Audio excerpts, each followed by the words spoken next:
Hello, class, and welcome to this week's lecture.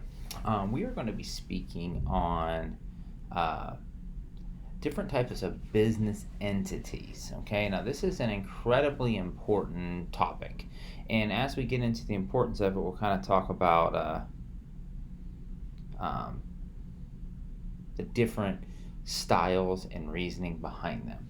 Now, just in general, let's talk about businesses inside of Central Florida. The vast majority of them are driven by tourism in some instance, okay? Not everybody's in the tourism industry, but without tourism, there is nowhere near as many types of jobs inside of our area. So tourism really drives it. So we're going to try and make sure we focus on that, keep our focus driven there. So as we go on, let's talk about the first type. The first type is called a sole proprietorship. Now, a sole proprietorship is a very simple business entity. And what it means is it means that me, the person, is contracting and doing all of the business. So, for instance, if I were an event planner, okay, you would hire me, Glenn Harris, to help you run your event. So let's just talk about the event. Say the event is a wedding, okay? So you have me, Glenn, the wedding planner, and what I am doing is I am giving you advice on different venues.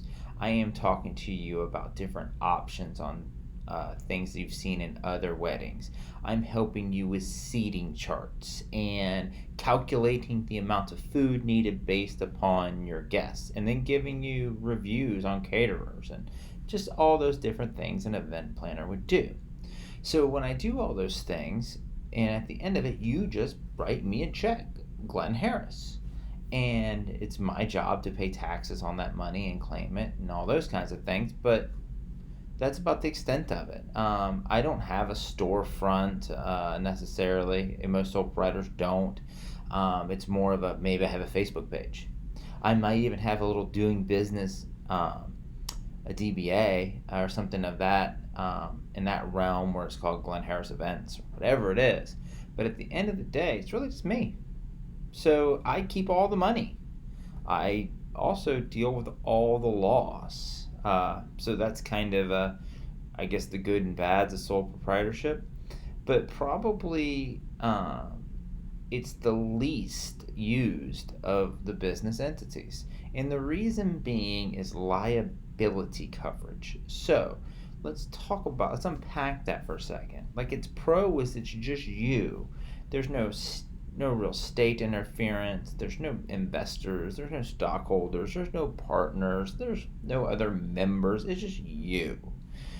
And you get to make all the decisions and you get to take all the profits and potentially all the losses. And you also get all the potential liability. Okay? So, how does that work? The potential liability.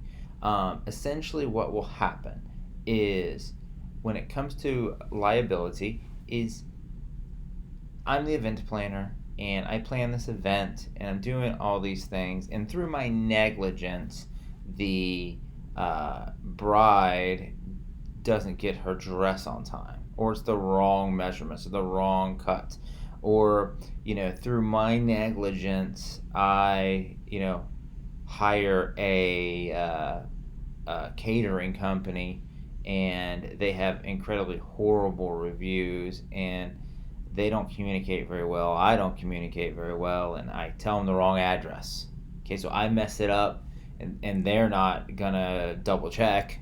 And so at the end of the day, I've messed up your wedding, and you're suing me for messing up your wedding. So I would take the brunt of all of that, in anything I have, business related, personal related, anything is up for grabs. So that's the biggest downfall to sole proprietorships is liability. Okay, you get it all. The next one we'll talk about is partnerships. So partnerships, there are different types of partnerships, but for our sake, we're talking about the conventional partnership, where it's me and you go into the business of estate planning.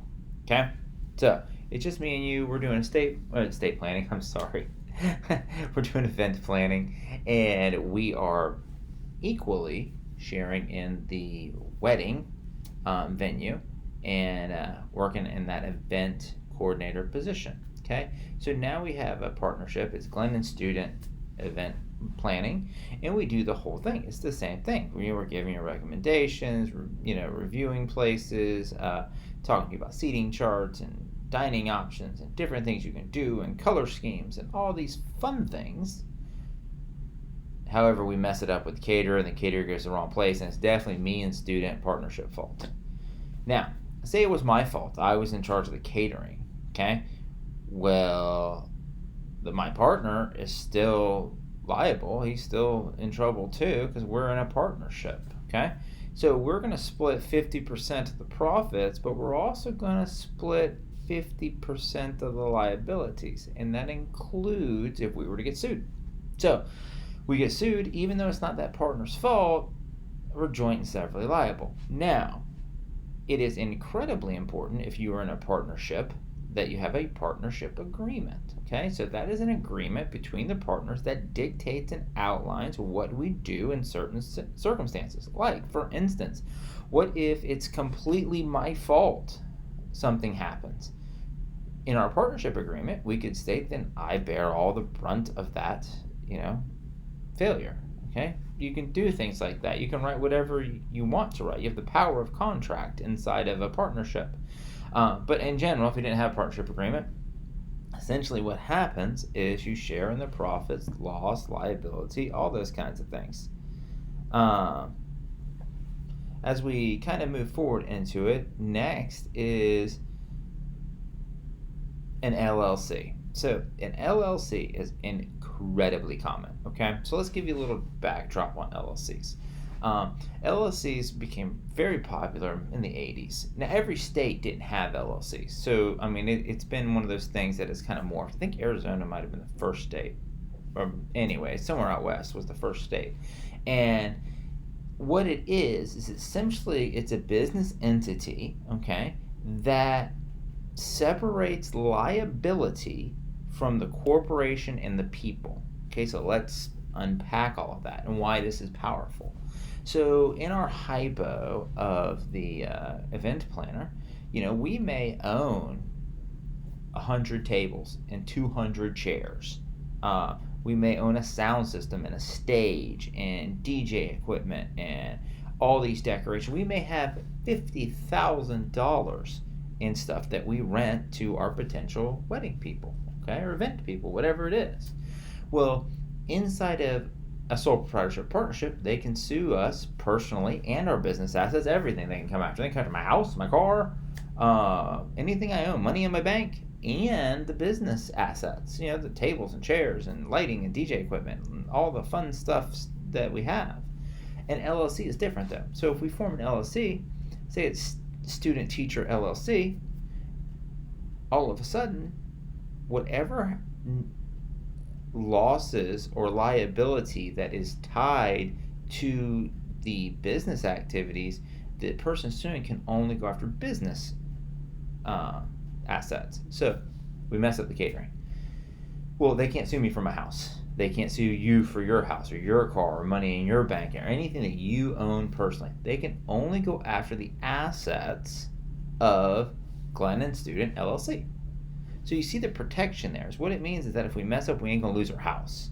We may lose what we got in the business, but we're not going to lose our home. We're not going to lose, this piece of property or something we inherited from our family or, our money in our bank, our retirement accounts, which, whatever. Some of these things are exempt from creditors. But in general, what we're trying to show is that there's a separation. There's basically a shield that goes up between me the person and me the business, and if something happened in the realm of the business, you can't go after the person. So that's why it's called a limited liability company. Okay, so it's a great thing. Now an LLC, limited liability company, can be just one person. So for instance, in the sole proprietorship, okay, I could just personally be an LLC. I don't need other people. Okay, now normally there are two members of an LLC, but doesn't have to be, not at all. Okay, so that's the LLC. Now the next one, which is incredibly widely used, is corporations. Now corporations They can be for little companies like me and you, doing our event planning. And I own 50% of the stock, and you own 50% of the stock, and it's not traded on the New York Stock Exchange or anything like that. It's just a closely held corporation. It's just me and you, and we're doing event planning. And inside of that event planning, we are just working really hard and doing all those things. So corporations do the same thing LLCs do. If we mess up the catering thing and mess up the person's wedding and they go sue us, they can only sue us for corporate assets, okay? But corporations have extra protections that LLCs don't, okay? Or, I don't know, well, protections is a good word, so we'll go with that. So when we talk about protections, the first thing is if a lawsuit ensues, um, corporations have a different set of case law attached to them, okay? And case law precedents from judges. And the reason is that it's more powerful than the case law in LLCs is because we said LLCs were new. Well, today's society is much more sue happy, and the courts are much more open to litigation in the 80s, 90s, and now.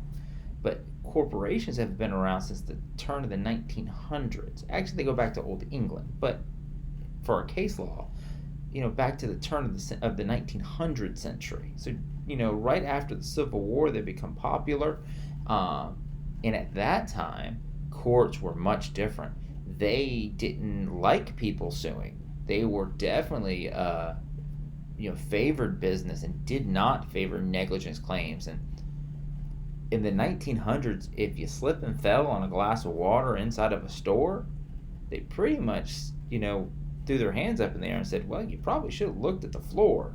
However, maybe the company should have done a better job of watching it. Okay, LLCs, 80s, 90s, you slip on water on the floor, they're like, oh yeah, definitely store's fault. You got to make it safe at all times for all invitees and all those things. So one of the protections is you're using a lot of the cases and the case law that you use when you're fighting a court battle inside of a corporation are different than LLCs, and they favor the corporations. So that is a big reason people choose corporations. Another reason is because you can be very creative with your stocks. So you can have different classes of stocks. You can have Class A stocks. Those are your stocks that are the voting stocks. You can have Class B stocks, which don't get voting rights, but people can share in profits and losses. They just don't get the rights to manage the company. You can have Class C stocks that have a different valuation to them. So at the end of the day, I would say that corporations allow you a lot more flexibility in the terms of being able to issue, sell stocks, grab investors. You can really grow with a corporation. An LLC, it's more of this is a family business and this is what we want it to be.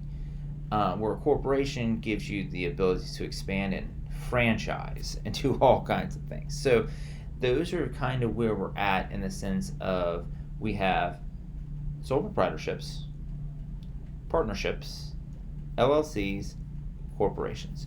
Those are the main four entities that you need to be aware of for your exam. And if I had to point out a few things, like a few talking points that I would make sure I want to know, is as far as liability coverage goes, putting that shield up between the person and the company, you only get those with LLCs and corporations. You do not get those with partnerships, with conventional partnerships. There is a limited liability partnership, but we're not going there. So when we say partnerships, we're not talking about these specialized entities. We're talking about just your common partnership, me and you doing event planning, and then sole proprietorships. Obviously, they don't get that coverage as well. When it talks about splitting of profits and losses inside of partnerships and sole proprietorships, it's assumed that we're splitting equally, or we're splitting based upon how much money we put into the business is another way that it can be done. But that's how that's done. The difference with LLCs and corporations is we have distinct papers that discuss how that goes, and it can go a variety of ways. But for instance, an LLC is governed by what's called an operating agreement, okay, and it details how everything is done, okay. where a corporation is governed by bylaws and a board of directors, which direct the company, in its endeavors. So as it pertains to the law of business law in general, is what we are looking for when we start a business is we want LLC or we want corporation, unless it's just a joint venture for a one-time thing or something very, very small and safe with not a lot of liability attached to it, then maybe you're a partnership or you're a sole proprietor. But other than that, LLC and corporation. Now, why doesn't everyone just form an LLC and corporation then? I mean, why would anyone do a partnership or sole proprietorship? Well, one is cost. Okay, so it does cost more money to set up an LLC or corporation. If you do it yourself and you don't hire an attorney, I mean, it can cost, by the time you pay all the little fees you got to pay, anywhere between $75 and $125. And you end up paying that every year, okay, to keep it going. So, I mean, over time, that cost does add up. If you don't feel comfortable setting all that up, then you hire attorneys to do it. And, I mean, they can charge $500, $600, $700, $800 to set one up. And then you still have to pay that $75 to $125 every year. So as it goes on, there's a cost benefit. There's to a sole proprietorship or a partnership, you don't have to pay those fees. Another thing is the simplicity of the setup and termination. So if I'm a sole proprietor, I just open. I mean, here I am. I mean, I could become a sole proprietor in event planning right now. I could put up a Facebook page, Clinton's Event Planning. I'm in business, okay? It's nowhere near that easy with LLCs and corporations. I mean, there's actual documentation you have to provide to the state and different things that are required. And so it takes a little bit of time, okay? Same thing with partnerships. Me and you can open up a partnership right now, get us a Facebook page, and we're in business. We couldn't do that with the LLC and corporation. It takes a little bit more forethought, okay? So what happens essentially is that a lot of people start as sole proprietors and partners. And they're like, hey, I got this idea I want to try out. And then they start to grow. And they realize quickly that they need a better entity structure, to save them, in all kinds of facets, but mostly from the fear of liability and getting sued. So that's kind of where that goes. So that's our lecture for this week. Really just wanted to touch base on the different types of business entities that you'll be tested on and kind of understand where they're at. Now, I will tell you this. One thing that I don't think I mentioned on LLCs is LLCs have members. Okay, that's the people who are owning of the LLC is a member. In a Inc. or a corporation, it's a stockholder. Okay, stockholders. So just so we understand that, very easy and very brief explanation. Before we do end the video, I will want to stress the importance, and it is very commonly tested, that partnerships, they do not require a partnership agreement. However, it is incredibly important. It all starts out as we're just friends opening a business, and the next thing you know, when something comes about, we didn't have any rules or regulations to determine what would happen. I will give you a real world example of one I'm dealing with currently. Two people get in a partnership, they're event planners. Okay, obviously they're not event planners, but just for the sake of confidentiality, two men go into event planning. Jim and Joe. Okay, Jim and Joe. Jim and Joe are best friends. They grew up together. I mean, they're tight. And they don't do a partnership agreement. They don't see why they would need to. They don't argue or fight. The only thing they argue and fight about is one's a Seminole fan and one's a Gator fan. That's it. Other than that, they're good. There's a problem though. Jim gets divorced. So, in the divorce, Jim's wife gets a lot of the property of the partnership. Um, that was kind of theirs equally, but now it's gone. We have an issue because Jim, who got divorced, okay, Joe didn't want to be in a partnership with Jim's wife now. So we have a mess. But if we had a partnership agreement, it would discuss what happens upon the dissolution of marriage of a couple. Additionally, if you came to an attorney like us, we would write postnuptial agreements to all the parties. We'd bring them all in and say, okay, here's the deal. We've heard of prenups, right? Well, there's also something called a postnuptial agreement. And what that is we're not talking about anything else other than this corporation, this partnership. If either one of your marriages fail, we're going to make an agreement right now what we're going to do. And in your divorce, you won't go after business assets, or in lieu of business assets, you'll go after other assets, whatever the case may be. Or if one of us get divorced and the other partner, the divorced partner will reimburse the non-divorcing partner for the losses, or we'll change the profit and loss percentage. Instead of being 50-50, we'll go 70-30 until I can recoup the losses from the company based upon your divorce. There's a million things to discuss, but that's why partnership agreements are important. Is because it lists a lot of times, I don't know how many, but 20 to 25 common scenarios that happen in a lot of partnerships, and it just gives us a detailed explanation on what we're going to do if it happens to us. So partnerships are incredibly important and highly tested partnership agreements. So you want to make sure you know that. The other thing you want to make sure you know is that the bylaws of a corporation govern it. An operating agreement covers LLCs, partnership agreements, take care of partnerships, and sole proprietors have nothing. It's just me. There's no one to have an agreement with, no one to tell me what to do. I just do whatever I want, whenever I want, and there is no document. It's just Glenn. So those are your different entities. Kind of look them over, and you guys have a great week.